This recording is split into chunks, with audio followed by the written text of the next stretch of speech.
បងប្អូនបានស្ដាប់សំឡេងខាងដើមវីដេអូរួចហើយជាសំឡេងថតផ្ទាល់ចេញពី ES503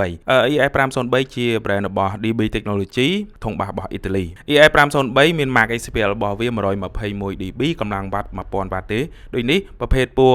ES503 នេះវាស័ក្តិសមជាមួយនឹងបងប្អូនដែលប្រើជាលក្ខណៈគ្រួសារនៅក្នុងបន្ទប់ផ្ទះល្វែងអីហ្នឹងគឺត្រូវវាអាចជំនួស home theater បានដោយសារសំឡេង high ខាងលើរបស់វានេះគឺចែកច្បាស់ល្អចែកជា stereo ឆ្វេងស្ដាំបានសាប់របស់វាក៏សទន់ល្អដែរហើយមួយទៀតគឺទម្ងន់របស់វាស្រាលទម្ងន់របស់វាជាមួយនឹង high ខាងលើ2គ្រាប់ហើយនឹងសាប់នេះគឺបើយើងរាប់ទៅអាចថាត្រឹម20គីឡូទេបាទ20គីឡូអញ្ចឹងបងប្អូនងាយស្រួលចល័តបាទងាយស្រួលចល័តតម្លៃរបស់វាក៏សមរម្យដែរសម្រាប់ខ្ញុំស្រឡាញ់សំឡេងរបស់វាដោយសារតែខ្ញុំចូលចិត្តសំឡេងបែបច្បាស់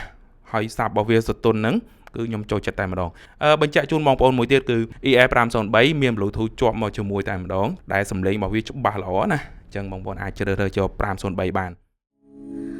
痛別離是紛飛緣分一朝飲心拋